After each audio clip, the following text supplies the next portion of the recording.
কারো কাছে আনন্দের, কারো কাছে খুব বেশি রোমান্টিক, আর কারো কাছে এর থেকে ভয়ঙ্কর অভিশাপ আর কিচ্ছু হতে পারে না।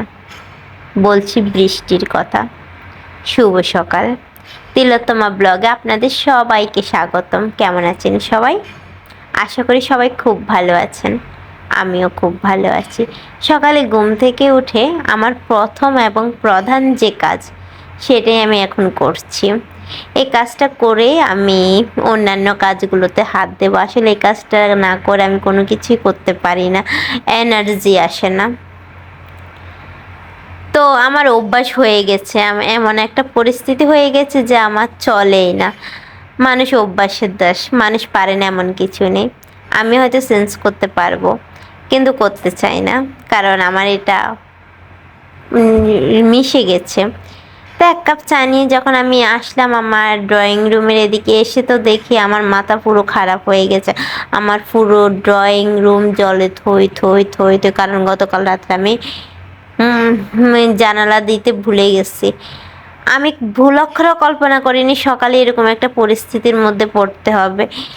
এখন কি করব, পুরো ঘর আমার মুছতে হলো।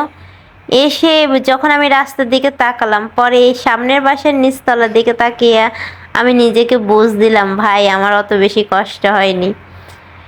যা, এখন ভাবতেছি এসব চিন্তা করে লাভ নাই, আপন সরকার তেল দাও, আমার রান্না করতে হবে।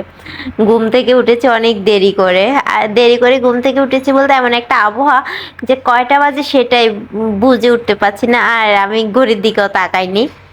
তো চটজলদি যে রান্নাটা করা যায় সেটা হলো নুডলস। এর থেকে সহজ রেসিপি আমার কাছে আর কিচ্ছু নেই এখন বর্তমানে। অপরদিকে আমি ভাত আর আলু সিদ্ধ অলরেডি বসিয়ে দিয়েছি, মাছ ভিজিয়ে রেখেছি। আজকের রেসিপি হবে মাছ ভর্তা, আলু সিদ্ধ, তারপরে হাঁস ভুনা আর শৈল মাছের ঝোল। এদিকে আমি নুডলসটা সবসময় এভাবেই রান্না করি। এভাবে রান্না করলে আমার কাছে মনে হয় যেন আমার সময় অনেকটা সেভ হয়, আর আমার একটু বাসন কোসন কম ধুতে হয়। আসলে নিজেদেরই তো সব করতে হবে, একটু যদি কম খাটা যায় তাহলে মন্দ কি বলুন? 4 বছর সংসার জীবনে এতটুকুই যদি নাই করতে পারি তাহলে কিসের সংসার করলাম?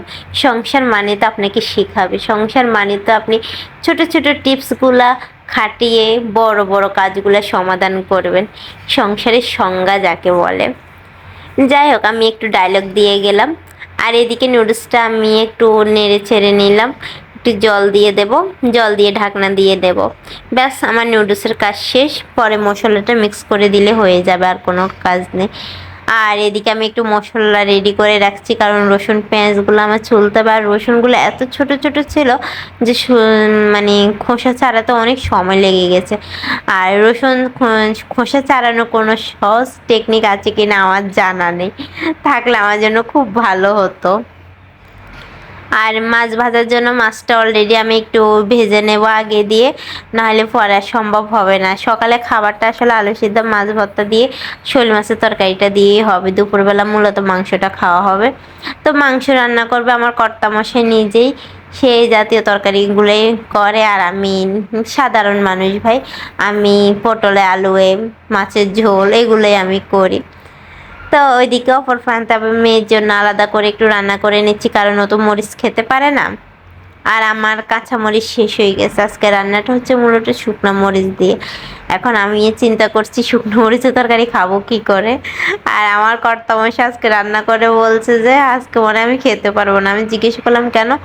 বলতেছে শুকনো মরিচ কেমন ঝাল লাল লাল দেখা যাচ্ছে। যাই হোক, আমাদের অনেক দিনের অভ্যাস নেই, অভ্যাসই মানুষ